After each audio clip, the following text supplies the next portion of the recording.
अच्छा, तो सॉरी वो हमारा क्लास रिजॉइन करना पड़ा। मैं इसका देखता हूँ कुछ इंशाल्लाह, अगर हम कंटिन्यूअसली क्लास करेंगे तो इसका भी हल कुछ निकालेंगे इंशाल्लाह। अच्छा, तो मैं ये बता रहा था कि सबसे पहले जो फॉर्म थे ना वर्ड्स के, लेटर्स के, अरबी के, वो यही थे। और इसमें टोटल अगर आप इसको मेरे साथ काउंट करें तो ये कितने लेटर्स बनते हैं?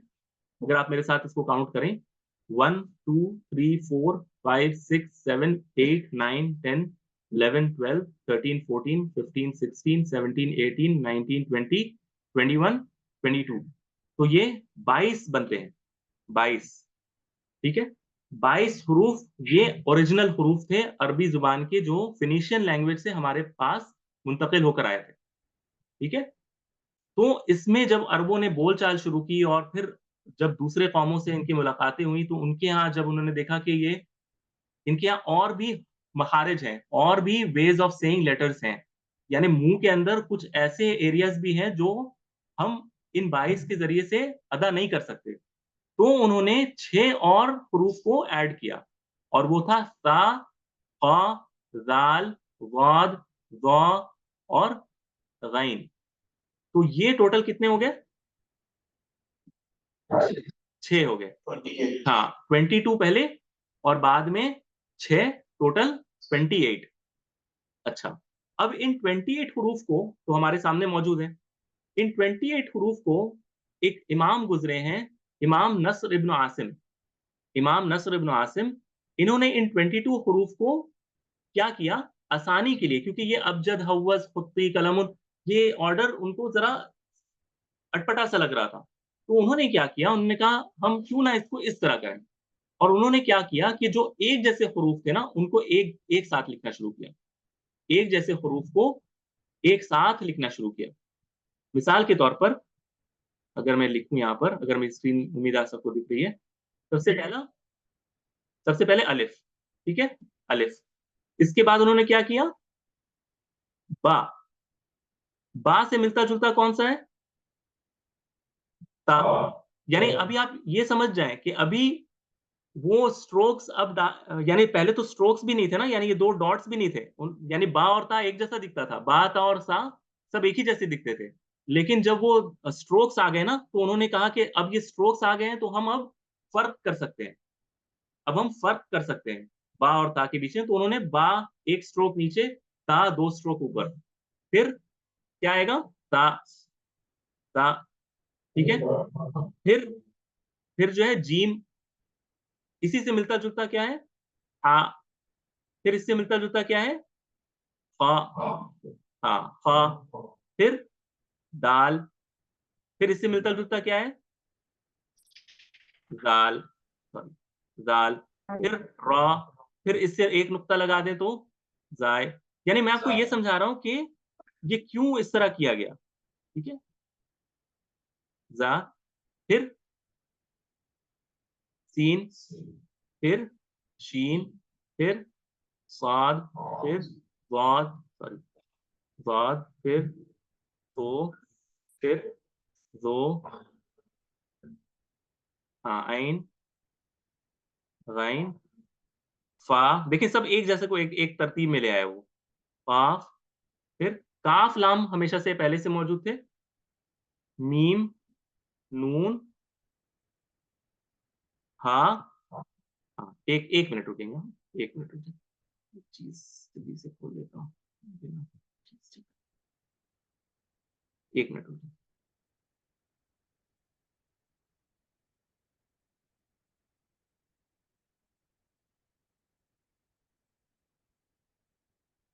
हाँ, हाँ, हाँ, फिर वाव। नहीं, अभी हमजा की बात नहीं है। अभी याद रखें, वो अबजद, हव्वस, खुत्ती, कलम, उनमें कहीं पर भी हमजा नहीं है। वो सिर्फ एक अलिफ, अलिफ मौजूद था। ठीक है, हाँ, फिर वाव और या। ये टोटल कितने बने, देखिए काउंट कर लें आप, 1 2 3 4 5 6, कितने हुए? एक, और फिर ये 7, फिर 11, फिर 13, 15, 17, 19, 22, और फिर ये 6, 28 हो गया ना। जिन 28 को हमने अभी तक काउंट शुमार किया है, ये वो है 28। ठीक है, अबजद, हव्वस, खुत्ती, कलमुन, जो सारे थे ना, फिर हमने 6 ऐड किए थे, उनको मैंने एक तरतीब में आपके सामने लिखा है। अभी तक क्लियर है ना? यहाँ पर तो कोई कंफ्यूजन नहीं है। अभी हम हमजा की बात नहीं कर रहे, हमजा की बात अब आने लगी है, ठीक है? तो ये टोटल 28 हुए। अब मसला ये हो रहा था कि अरबों के यहाँ हमजा के लिए अलग से कोई भी रिप्रेजेंटेशन नहीं था। हमजा के लिए अरबों के यहाँ कोई रिप्रेजेंटेशन नहीं था। आप गौर करें, शायद आपने गौर किया हो, जब मैंने आपको सूरतुल बुरूज की आयत दिखाई थी ना, इस वाले स्क्रीनशॉट पर, आप देखें, आप गौर करें, वस्समाई, वाव, अलिफ, मा, ई, ये जो हमजा है, ये कहीं आपको दिख रहा है यहाँ पर? वस्समाई, मीम अलिफ के बाद, सीन मीम अलिफ के बाद जो हमजा होता है ना हमारे मुसहफ में, वस्समाई, ये आपको दिख रहा है यहाँ पर कहीं भी? नहीं। नहीं है ना, क्योंकि उनके यहाँ था ही नहीं। वो इमेजिन करते थे, वो पढ़ते थे उसको। अब आप ये भी अंदाजा करें कि वो खुद से उसको अदा करते थे। वस्समाई, वो खुद पढ़ते थे, ये हमजा की आवाज वो खुद निकालते थे। हालांकि उनके पास ना उसको रिप्रेजेंट करने के लिए कोई चीज थी, ना कोई टूल था। तो ये एक उनके यहाँ मसला था। कभी कभार वो अलिफ को हमजा के लिए इस्तेमाल करते थे, जब उस पर हरकत दे देते थे, जेर, जबर या पेश, जैसा कि आपने पढ़ा होगा, तो वो हमजा शुमार हो जाता था। लेकिन हमजा को अलग से दिखाने के लिए उनके पास कुछ भी नहीं था, कुछ भी नहीं था उनके पास। तो एक इमाम गुजरे हैं, खलील इब्न अहमद अल फराहिदी, ये इमाम उन नहव हैं, इमाम उन नहव, नहव के अगर चोटी के कोई इमाम, अगर आप पुराने जमाने के अगर आप देखें, इनका नाम सर फहरिस्त, बिल्कुल सिका, अमानतदार, बड़े आलिम नहव के, ठीक है? और सीबवे का अगर आपने नाम सुना होगा, और नुहात में, नहवियों में सीबवे बहुत मशहूर नाम है, ये इन्हीं के शागिर्द थे। सीबवे खलील इब्न अहमद के शागिर्द थे। तो खलील इब्न अहमद ने क्या किया? खलील इब्न अहमद ने ये काम किया, मैं आपको अब वो बताने लगा हूं कि उन्होंने क्या किया। उन्होंने कहा कि अब हमें हमजा के आवाज को अदा करने के लिए कुछ दिखाना होगा। तो उन्होंने क्या किया? सबसे पहले उन्होंने कहा कि हमजा की आवाज आती कहां से? हमजा की आवाज जो है ना, वो आती कहां से? अक्सल लिसान से ना, यानी अंदर, अंदर से आती है, यानी बिल्कुल अंदर से आवाज आती है। तो उन्होंने कहा कि ये आवाज जो है, ये आइन के बिल्कुल करीब करीब है, आइन के बिल्कुल करीब करीब है। तो उन्होंने आइन को लिया, आइन, और फिर उन्होंने क्या कहा, इस आइन को काटकर हम क्या करें, एक हमजा बना लेते हैं। क्यों? क्योंकि हमजा से बिल्कुल करीब करीब है आइन। तो एक हमजा को काट कर नीचे से जो ऊपर का हिस्सा होता है, उन्होंने कहा इसी को हम हमजा बताएंगे, इसी को हम हमजा बताएंगे। अब एक सवाल है, अब एक सवाल ये है कि ये जो पहला है अलिफ, ठीक है, ये जो है अलिफ, ये असल में अलिफ है या हमजा है? ये सवाल है आप लोगों से। यानी जब हम अरबी हुरूफ को की जो पैदाइश थी ना, जो अबजद, हव्वज, इसको आप सोचें, ए के साथ आप सोचें, ए बी सी डी, है ना? ए बी सी डी में जो ए की आवाज जो है, और ये जो पहला अलिफ लिखा है, ये किससे मैच कर रहा है? अलिफ से मैच कर रहा है या हमजा से मैच कर रहा है? जब अगर अगर आपको ए कहना है, हाँ हाँ, जी जी, हमजा से आवाज मैच कर रहा है, हमजा से मैच कर रहा है ये आवाज, अलिफ से नहीं। क्यों? क्योंकि अलिफ जो है ना, ये बाकायदा एक हर्फ नहीं है, ये एक मद की आवाज है, यानी खींचने के लिए। जैसे अगर आपको कोई कहे ना, बा अलिफ जबर, आप क्या कहेंगे?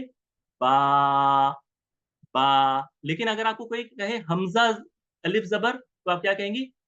आ, यानी हलक के अंदर से एक एक जगह है हमजा की, एक मखरज है, एक पॉइंट है जहां से वो आवाज इनिशिएट होता है, जहां से वो शुरू होता है। अलिफ की आवाज वहां से नहीं निकलती, अलिफ खींचने के लिए इस्तेमाल होता है। किसी भी फतहा की आवाज को खींचने के लिए अलिफ का इस्तेमाल होता है। तो अलिफ जो है, ये एक मद की आवाज है। अलिफ जो है वो हमजा नहीं है ना? ये तो आप सबको पता है कि अलिफ और हमजा एक नहीं है। लेकिन ये जो अलिफ बा तासा में जो पहला जो अलिफ होता है ना, ये असल में अलिफ नहीं होता है, ये क्या होता है? हमजा होता है, हमजा, हमजा। ये जो हमजा मैंने लिखा ना, ये देखिए, मैंने इसको ऊपर एक वो हमजा वाला निशान लगा दिया। खलील इब्न अहमद ने कहा कि ये क्या है? ये हमजा है। ये अलिफ नहीं है, ये हमजा है। तो फिर सवाल होगा कि हमजा का फिर हम क्या करेंगे? सॉरी, अलिफ का फिर हम क्या करेंगे? सॉरी, मैंने हमजा कहा। तो अलिफ का अब हम क्या करें? आपको पता है क्या किया उन्होंने? उन्होंने कहा वाव के बाद आप अलिफ ले आएं, लेकिन अलिफ अकेला कभी नहीं आता। क्यों? क्योंकि अलिफ आप खुद से नहीं निकाल सकते। अलिफ की आवाज को हमेशा इससे पहले कोई हर्फ चाहिए। अलिफ की आवाज को अदा करने के लिए आपको कोई हर्फ चाहिए। उन्होंने कहा कि आप क्या लें? लाम को ले लें। लाम, लाम अलिफ, लाम अलिफ। ठीक है, लाम अलिफ। जी जी जी, कुछ कह रहे हैं आप माधव? अच्छा, तो मैं ये कह रहा हूं कि ये जो है ना जी जी, मैं ये कह रहा हूं कि लाम अलिफ जो है ना, इसको ला नहीं पढ़ना है, इसको क्या कहना है? लाम अलिफ। क्यों? क्योंकि अलिफ खुद नहीं आता कभी। अलिफ से आप कभी भी किसी लफ्ज को अदा नहीं कर सकते। अलिफ से कोई भी वर्ड स्टार्ट नहीं हो सकता है। आपको ये बात पता होगी कि अलिफ से कभी भी आप कोई लफ्ज नहीं लिख सकते। आपको हमेशा हमजा से लिखना होता है। यानी अगर आप लिखे ना, अलिफ भी अगर आप लिखें तो अलिफ वो पहला जो हमजा होगा। मिसाल के तौर पर मैं आपको लिख के दिखा देता हूँ। ये बात थोड़ी सी समझने की है, ठीक है? मिसाल के तौर पर अलिफ अगर आप लिखते हैं, अलिफ, तो अलिफ में ये जो आप जब लिखते हैं ना तो ये कभी भी अलिफ नहीं हो सकता। यानी ये जो पहला लफ्ज है ना, पहला लेटर जो है, ये अलिफ नहीं हो सकता, ये हमेशा हमजा होगा। क्यों? क्योंकि अलिफ सुकून लेटर है, ये सुकून के लिए आता है।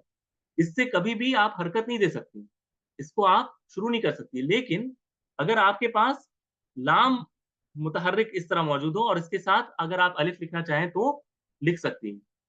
तो इस वजह से उलमा ने लाम अलिफ, सिर्फ अलिफ को एक कुर्सी देने के लिए, यानी अलिफ कभी भी अकेला नहीं आता, इसे एक कुर्सी चाहिए, तो उस कुर्सी को देने के लिए लाम अलिफ दिया। तो अब ये जो शक्ल बनी ना, ये इस शक्ल में बनी और यही मैंने नीचे आप लोगों को यहाँ पर दिखाया है। इसे आप एक बार देख लें। यानी अरबी जुबान में बोलने में टोटल हरूफ कितने हैं? 28 पहले और एक हमने एक्स्ट्रा ऐड किया, 29 बना दिया। ठीक है, तो टोटल बोलने में जितने हरूफ इस्तेमाल होते हैं अरबी जुबान में, वो 29 हैं। 29, 28, ये ओरिजिनली लिखने में 28 थे, लेकिन बोलने में, हर्फ को अदा करने में ये टोटल कितने हैं? 29 है। 29, ये हमेशा याद रखिएगा। और यही जुमहूर उलमा का मौकिफ है। मैं इसमें इख्तिलाफ है, उलमा इख्तिलाफ करते हैं और इसकी वजह आपको मैंने समझा दिया है कि कुछ उलमा कहते हैं कि नहीं वो अलिफ ही रहेगा, कुछ कहते हैं कि नहीं वो हमजा अलग करना चाहिए। लेकिन ज्यादा जो राजे बात है वो ये है कि बोलने में आपको 29 हरूफ का इस्तेमाल करना है। तो ये हरूफ आपको पता होने चाहिए कि अरबी जुबान में टोटल 29 हरूफ है जिनके जरिए से आप वर्ड्स तैयार करेंगी या करेंगे। यहां तक किसी का कोई भी सवाल है तो आप पूछ सकती हैं।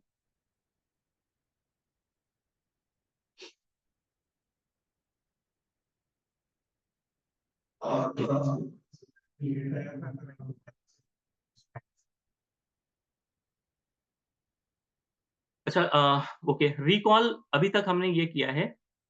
अच्छा, रिकॉल के तौर पे हमने अभी ये किया है कि हमने थोड़ा सा हिस्ट्री जो है ना अरबों, पहले हमने नहव के डेफिनेशन को पढ़ा कि नहव कहते किसको है। और मैंने ये समझाने की कोशिश की है कि नहव में हम वर्ड्स जो होते हैं ना अरबी जुबान में, जो एक एक वर्ड होता है, इसके आखिर पर कौन सी हरकत आएगी, जबर, जेर, पेश या सुकून, इसको हम अ, किस बेसिस पर डिसाइड करेंगे, किस बुनियाद पर हम डिसाइड करेंगे कि ये जबर होगा या जेर होगा या पेश होगा, इसको समझते हैं नहव में। पहली बात मैंने ये की। फिर मैंने इसकी थोड़े से बैकग्राउंड आपको समझाने की कोशिश की है आप लोगों को कि क्यों इस इल्म को हम सीख रहे हैं, क्या वजह रही कि सहाबा ने, ताबईन ने इस पर इतनी मेहनत की, और ये किन अदवार से, किन प्रोसेस से होकर हमारे पास आज उस शक्ल में कुरान मजीद और अहादीस मुबारक वगैरह हरकत और नुक्तों के साथ मौजूद हमारे तक आया है, और उसका प्रोसेस क्या रहा है। इस पर मैंने थोड़ा सा आप लोगों को एक लाइट दिखाया है। बहुत डिटेल में हम नहीं गए, बस थोड़ा थोड़ा आपको स्टेज बाय स्टेज बताया कि क्या हुआ है। फिर हम अभी जो टॉपिक आपको समझाने लगे थे वो ये था कि अरबी जुबान में कलिमा या वर्ड कहते किसको हैं, और इसके ज़िमन में इसके यानी इस टॉपिक के अंडर में हम आपको ये समझाने की कोशिश कर रहे हैं कि जब आप लफ्ज़ कोई अदा करते हैं अरबी ज़ुबान में, तो आपको किन बातों का ख़्याल रखना है, जिसमें से एक अहम बात आपको ये ख़्याल रखना है कि आप जो लेटर अदा कर रहे हों, वो अरबी के लेटर्स में से कोई 1 लेटर या 2 लेटर मिला-जुला कर हो, है ना? मिसाल के तौर पर मैंने एक मिसाल दी थी ट्री, तो ट्री अगर आप कहें और मैंने कहा कि आप कहें कि मैंने अरबी कहा है ट्री, तो आपको उलमा कहेंगे कि नहीं, ट्री अरबी लफ्ज़ नहीं हो सकता, क्यों? क्योंकि टा का जो साउंड है, जो हर्फ है, वो अरबी ज़ुबान में मौजूद ही नहीं है। ठीक है? तो ये एक चीज़ मैंने आपको समझाने की कोशिश की है। तो और फिर मैंने उसका भी थोड़ा-सा बैकग्राउंड आपको देने की कोशिश की है कि अरबी ज़ुबान में ये लेटर्स आए कैसे और इन पर इनके ऑर्डर को आज इस ऑर्डर में क्यों पढ़ा जाता है और ये टोटल लेटर्स कितने हैं? यानी इसमें इख्तिलाफ होता है ना, कुछ कहते हैं 28, कुछ कहते हैं 29, लेकिन ज़्यादा जो राजिह बात यही है कि ये 29 है। यानी लिखने में भले ही आप इसको 28 कह दें, लेकिन बोलने में हर हाल में ये 29 ही बनते हैं। या क्योंकि अलिफ और हमज़ा अलग-अलग आवाज़ है। एक आवाज़ नहीं है। इस वजह से ये 29 बनते हैं, ठीक है? तो ये मैंने समझाने की कोशिश की है। अब अगर यहाँ तक बात समझ में आ गई है, तो कुछ मिनट्स मैं लेकर एक अहम टॉपिक आपको अब इंट्रोड्यूस करने लगा हूँ, क्योंकि कलिमा का जो डिस्कशन है, वो मुकम्मल हो ही नहीं सकता, जब तक मैं आपको थोड़ी-सी इसकी ओवरव्यू ना दे दूँ। बस मैं आपको थोड़ा-सा ओवरव्यू दूँगा, ज़्यादा कुछ नहीं करूँगा मैं। अरबों के यहाँ जब कहते हैं कलिमा, ठीक है? कलिमा, तो कलिमा अच्छा यहाँ पर एक बात और रह गई कि जब कोई लफ्ज़ अदा करते हैं ना अरबों के यहाँ, हम कहते हैं कि मिसाल के तौर पर किताब, हमने कहा किताब, किताबुन। अच्छा, अब ये किताबुन लफ्ज़ क्या ये अरबी लफ्ज़ है? पहले भी तो हम इसको तय कर लेते हैं। किताबुन, क्या ये अरबी लफ्ज़ है? यानी सिर्फ़ इसको देखकर आप बताएँ कि क्या ये अरबी लफ्ज़ है? क्या ये लफ्ज़ अरबी जी, लग रहा है या नहीं लग रहा है? जी लग रहा है। लग रहा है ना? माशाअल्लाह। और है भी अरबी, क्योंकि इसमें सारे हुरूफ-ए-तहज्जी जो हैं, जो अरबिक लेटर्स हैं, वो मौजूद हैं। काफ, ता, बाल, बा और अलिफ सारे देखें, वो सारे हुरूफ मौजूद हैं। अच्छा, इसी तरह अगर मैं लफ्ज़ कहूँ ज़ैदुन, ज़ैदुन, ज़ैद यानी एक शख्स का नाम है ज़ैद, तो ज़ैद क्या ये अरबी लफ्ज़ है? आप कहेंगी हाँ, बिल्कुल, क्योंकि इसके सारे हुरूफ अरबी हैं। अच्छा, अब मैं एक लफ्ज़ कह रहा हूँ दैज़ुन, दैज़ुन, दैज़ुन। अब आपको अगर मैं पूछूँ कि ये अरबी लफ्ज़ है, आप क्या कहेंगी? हाँ, ये अरबी लफ्ज़ है, क्योंकि इसमें सारे हुरूफ अरबी के हैं।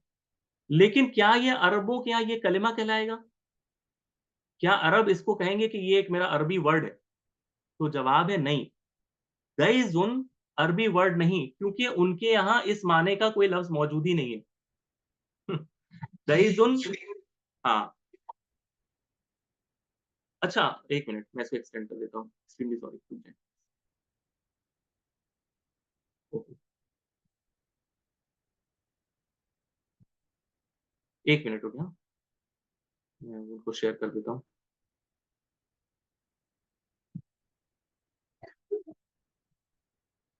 1 मिनट रुकिए।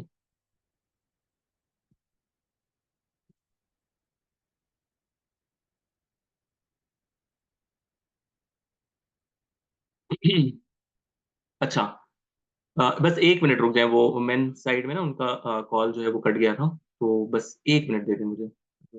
1 मिनट बेयर कर लें।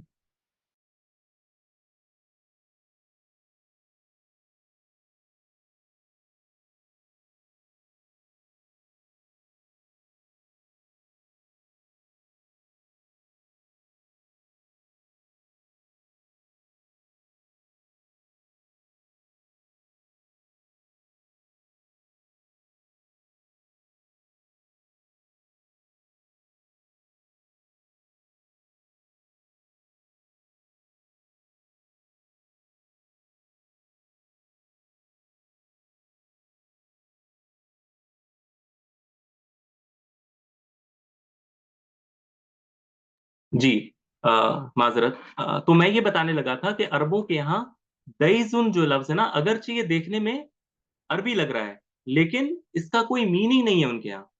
यानी इसका कोई मीनिंग नहीं बनता है दैज़ुन, ठीक है? तो वो कहेंगे कि हाँ आपने जी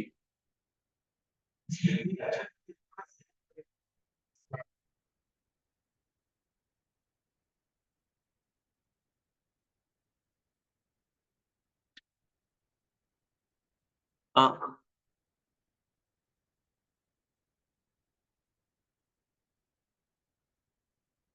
अच्छा, सवाल सवाल ये है कि जो हमारे पास आ रहा है वो ये कि हमें ये कैसे पता चलेगा कि कौन सा लफ्ज अरबी है कौन सा नहीं है। तो दो चीजें हैं, एक तो जिन लेटर्स के जरिए से वो लफ्ज तैयार किया गया हो वो खालिस अरबी लेटर्स हो। ट्री जब हम कहते हैं तो ट्री को आप अरबी में किस तरह लिखेंगे, पहले तो आप ये सोचे ना। ट्री को आप किस तरह लिखेंगे? आपको इस तरह लिखना पड़ेगा। क्यों? क्योंकि आपके पास टा की आवाज ही नहीं है। और दूसरा मसला क्या होगा, जब आप लिखेंगे त्री, मिसाल के तौर पर आपने लिख दिया त्री, तो अरब कहेंगे ये त्री क्या चीज है। वो कहेंगे हमारी डिक्शनरी में दिखाओ ये त्री क्या किस चीज को कहा जाता है। आप कहेंगे नहीं, इसको शजर को या पेड़ को कहा जाता है त्री। वो कहेंगे हमारे लुगत में हमारे जुबान में तो इसके लिए शजरुन का लफ्ज इस्तेमाल होता है, ये त्री क्या चीज है। तो दो बातें यहां हो गई ना।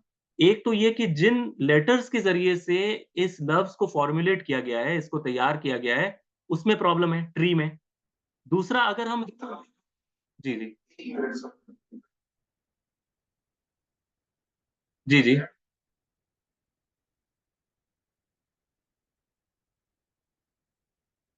ये लफ्ज तो है, देखिए ये लफ्ज तो अरबी है, लफ्ज अरबी है, लेकिन मैं कह रहा हूं कि कलिमा, कलिमा जो वर्ड है ना अरबी लफ्ज कलिमा, इसमें दो पहलू होते हैं। एक तो ये कि ये लफ्ज अरबी हो, और दूसरी बात इसमें यह हो कि ये अरबों के यहाँ मारूफ हो। यानी अरबों के यहाँ उसको उस लफ्ज को वो पहचानते हो। मिसाल के तौर पर अगर कोई आपको आकर कहे ना कि अरब, आप कहें कि आप क्या पी रहे हैं, आप कहेंगे पेप्सी पी रहा हूं, मिसाल के तौर पर पेप्सी।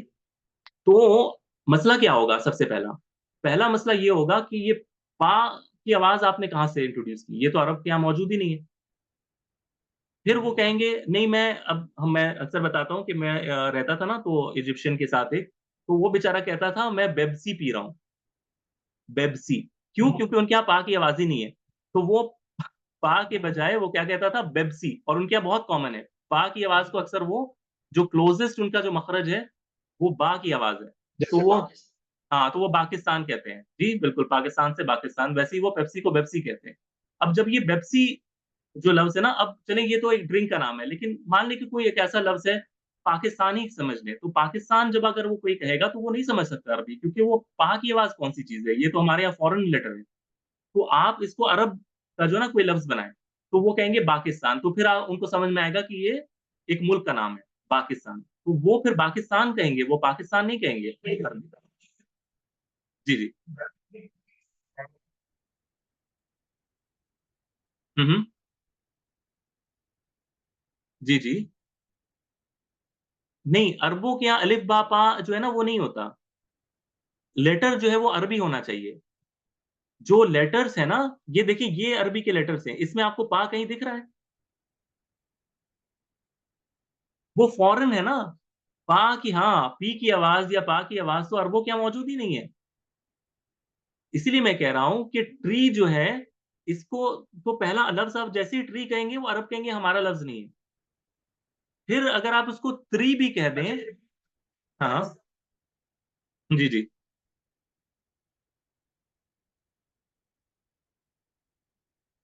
नहीं अरबी के हरूफ में लेटर्स में, नहीं अरबी के लेटर्स में कभी ऐड नहीं होगा। अब सिर्फ एक चारा है, जो भी फॉरेन वर्ड हैं उनको अरब में कन्वर्ट किया जाए। मिसाल के तौर पर हमारे यहाँ एक लफ्ज होता है, सवाल ये था सिस्टर्स को समझाने के लिए कि क्या हम अब अरबी के जुबान में न्यू लेटर्स आ सकते हैं, क्या पा की आवाज आ सकती है, क्या चा की आवाज आ सकती है, क्या टा की आवाज आ सकती है, तो जवाब है नहीं। अब हमारे पास हमेशा ये ऑप्शन है कि अरबो अरब जो है वो क्या करते हैं, जब भी कोई इस तरह की सूरत हाल आ जाती है और लाजमन उस लफ्ज को उन्हें अदा करना है, तो वो उस लफ्ज को अरब के लेटर्स के हिसाब से तैयार करते हैं। जैसे पाकिस्तान को उन्होंने पाकिस्तान कहा, इसी तरह हमारे एक लफ्ज इस्तेमाल होता है ना, लगाम, लगाम, गा की आवाज आती है, लगाम, घोड़े की लगाम जो होती है, ठीक है, स्ले जो होता है, तो उसके लिए अरबों के यहाँ उन्होंने कहा लगाम हम नहीं कह सकते, हम क्या कहेंगे, लिजामुन,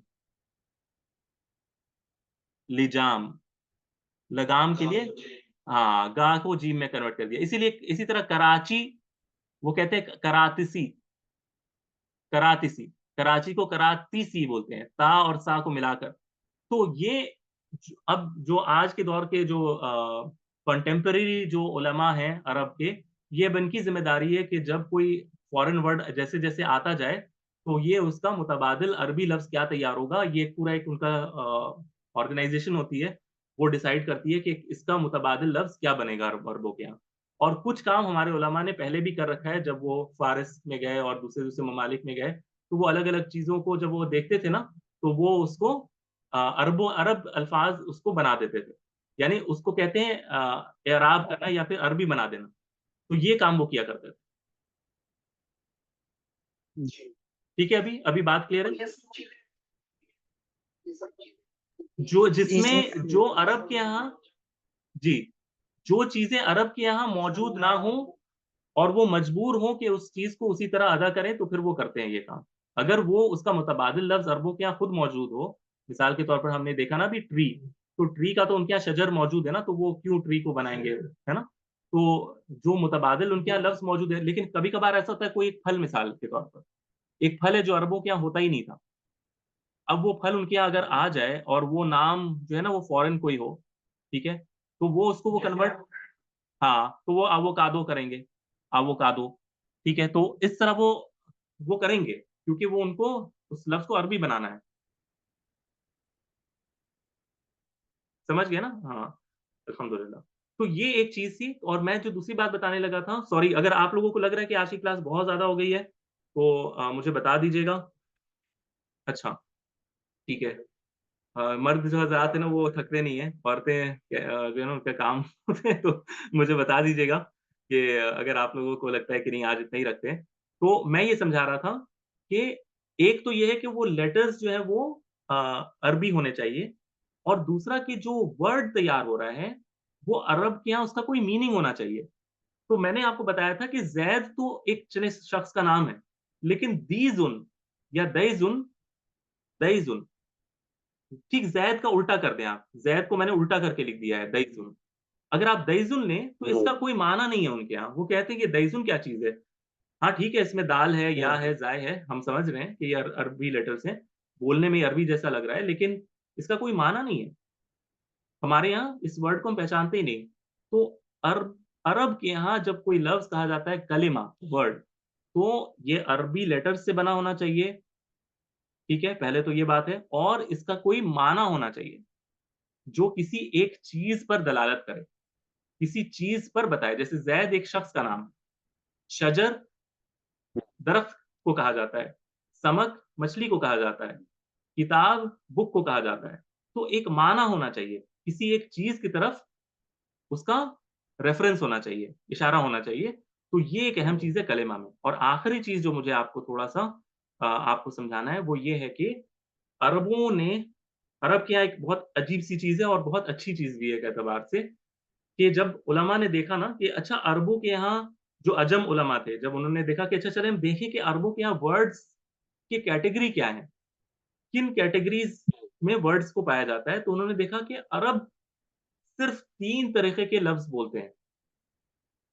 अरब जो हैं, ये सिर्फ 3 तरीके के अल्फाज इस्तेमाल करते हैं या वर्ड्स बोलते हैं।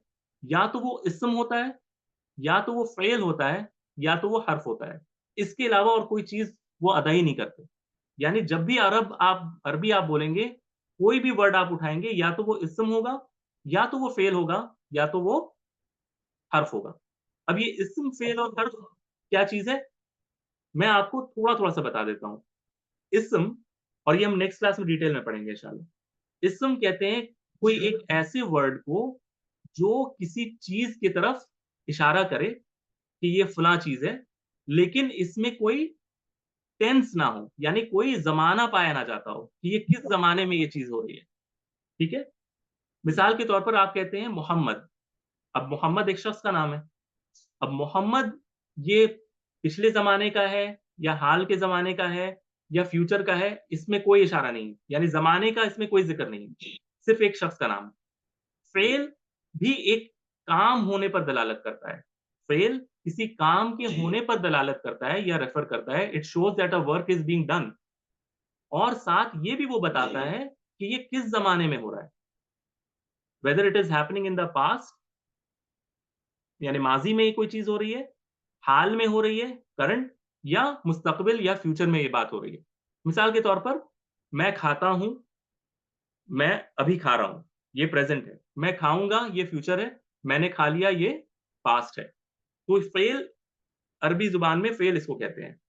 हर्फ़ एक ऐसा लफ्ज़ होता है, जो खुद इसका कोई माना नहीं होता, यानी इसका एक माना होता है, सॉरी, इसका एक माना होता है, लेकिन ये बहुत क्लियर नहीं होता जब तक इसको आप किसी इस्म या फ़ेल के साथ जोड़ कर ना देखें। इसकी मिसाल ऐसे है कि मैं कहता हूँ ना से, जैसे हम कहते हैं ना मैं वहाँ से आया, वहाँ से। अब ये जो से है, ये अरबों के यहाँ इसी को हर्फ कहते हैं। क्यों? क्योंकि ये से खुद इसका कोई माना नहीं है, लेकिन जब आप कहेंगे कि मैं स्कूल से आया हूँ या मैं ऑफ़िस से आया हूँ, तो अब ये बात समझ में आती है कि फुला जगह से कोई शख़्स आया है या मैं घर को जा रहा हूँ। ये जो को कहते हैं ना, को, ये जो को है यही हर्फ है अरबी ज़ुबान में। यानी इसका खुद एक माना होता है, लेकिन ये वाज़ेह नहीं होता जब तक हम इसको सेंटेंस में डालकर ना देखें, अगर मैं आपको ईज़ी वे में बताऊँ तो। तो यही 3 चीज़ें हैं, यानी सारा आप अरबी का ना ज़ख़ीरा छान मारें, कोई भी वर्ड आप हाथ देंगे कुरान में, हदीसों में किताब में, अरबी किताबों में, या तो वो इस्म होगा या फ़ेल होगा या हर्फ़ होगा, इसके अलावा और कोई चीज़ होती ही नहीं है। अरबों के यहाँ ये सारे वर्ड्स यही 3 कैटेगरी होते हैं। और क्यों होते हैं ऐसा? अगर ये सिर्फ़ आप लोगों जो इंग्लिश रीडर्स हैं उनके लिए एक एक एग्ज़ाम्पल के तौर पे, कि देखें इस्म जब हम कहते हैं ना नाउन, आम तौर पे अंग्रेज़ी में इस्म जो है अरबों के यहाँ जिसको इस्म कहते हैं, इसको हम लोग रफ़ली नाउन कह देते हैं। लेकिन अरब के यहाँ सिर्फ़ नाउन इस्म नहीं होता है। इनके यहाँ एडजेक्टिव, प्रोनाउन, पार्टिसिपल जो अंग्रेज़ी के जो पार्ट्स ऑफ स्पीच है ना, ये सारे इस्म में शामिल हो जाते हैं। और फ़ेल में वर्ब आता है और हर्फ में आम तौर पे इसको प्रीपोज़िशन या आर्टिकल कह देते हैं, लेकिन इसके अंदर कंजंक्शंस यानी 2 सेंटेंस को जोड़ने के लिए जिन चीज़ों का इस्तेमाल होता है, इंटरजेक्शन, एक्सक्लेमेशन, एडवर्ब, ये सारी चीज़ें हर्फ के अंदर शामिल हैं। तो बाकी जो लैंग्वेजेज़ में इतने सारे जो पार्ट्स ऑफ स्पीच हम पढ़ते हैं ना, अज्ज़ाए कलाम, यानी जो सेंटेंस के जो अज्ज़ा होते हैं, इसको अलग-अलग नाम से बोला जाता है। अरबों ने इन सबको सिर्फ़ 3 के अंदर समूह दिया है, इस्म, फ़ेल और हर्फ। तो ये सिर्फ़ इंग्लिश रीडर्स के लिए है। उर्दू का मुझे नहीं पता कि इसको कैसे मैप करते हैं। अंग्रेज़ी का मुझे पता था, तो मैंने आप लोगों के लिए रख दिया है। जो अंग्रेज़ी जानते हैं, इंग्लिश जो ग्रामर ऐसा जानते हैं, उनके लिए शायद ये फ़ायदा हो। वरना जो नहीं जानते, आप सिर्फ़ इतना समझें, अरबी समझने के लिए आपके लिए यही काफ़ी है कि कोई भी वर्ड आप आँख बंद करके यानी आप उस पे उँगली रख दें अरबी की, या तो वो इस्म होगा, या तो वो फ़ेल होगा, या तो वो हर्फ़ होगा। ये आप अपने पल्ले बाँध लें इस चीज़, ठीक है? ये आपको हमेशा याद रखना है। कोई चौथी चीज़ है ही नहीं अरबी ज़ुबान में। बिल्कुल सही। ठीक है? यहाँ तक अगर मेरी बात क्लियर है, तो बहुत-बहुत माज़रत हमारे पास चूँकि वीक में 1 क्लास है। हाँ, जी, जी, अल्हम्दुलिल्लाह। अच्छा और आप लोग जो फीमेल जो ग्रुप है, आप लोग के लिए सारी बातें क्लियर हैं आज की जितनी भी हुई हैं, इंशाअल्लाह? जी, अल्हम्दुलिल्लाह से। जी, अल्हम्दुलिल्लाह। ओके, तो फिर अगर सारी बातें क्लियर हैं तो अल्हम्दुलिल्लाह और अगर किसी का कोई सवाल हो तो ग्रुप ओपन है हमारा क्वेश्चन आंसर के लिए ऑलवेज़ आप पूछ सकती हैं बिल्कुल। नेक्स्ट क्लास नेक्स्ट वीक होगी इंशाल्लाह, ठीक है? इसी वक़्त पे, ठीक है? और बीच में मैं देखता हूँ जो भी हमने सीखा ना थोड़ा बहुत मैं उसको आप लोगों के सामने कुछ एडिशनल पॉइंट्स भी रखूँगा क्लास में, ठीक है? कि इस्म के ताल्लुक से मैं आपको थोड़ा-सा वो बताऊँगा कि क्लास में यानी एक एक एक्सरसाइज़ के तौर पर कह लें या फिर एक इन्फॉर्मेशन के तौर पर, तो इससे परेशान मत होइएगा बल्कि इसको ऐसे ऐसे लीजिएगा कि ये एक्सटेंशन है हमारे क्लास का जो हम वीक में जस्ट अपने कॉन्सेप्ट्स को याद रखने के लिए कर रहे हैं, ठीक है? जो हमने सीखा है। इंशाल्लाह। जी, जी, मैं शेयर कर दूँगा, वही हमारी क्लास की सारी रिकॉर्डिंग होती है। इंशाल्लाह मैं वो यूट्यूब पर डालता हूँ। हमारा वो प्राइवेट चैनल है, उसपे मैं डालकर और वो सिर्फ़ वो लिंक जिनके पास है, वही सिर्फ़ देख सकते हैं, वो पब्लिक नहीं है। इंशाल्लाह, ठीक है? तो वो मैं आपको शेयर कर दूँगा क्लास के बाद। अच्छा, वही हाँ। ठीक है, फिर आज के लिए इतना ही रखते हैं। बहुत-बहुत शुक्रिया सबने जॉइन किया और पार्टिसिपेट किया। इसके लिए बहुत-बहुत शुक्रिया। अस्सलाम वालेकुम। नहीं, नहीं, कोई मसला नहीं है इंशाल्लाह। हाँ, चलिए अस्सलाम वालेकुम व रहमतुल्लाहि व बरकातहू।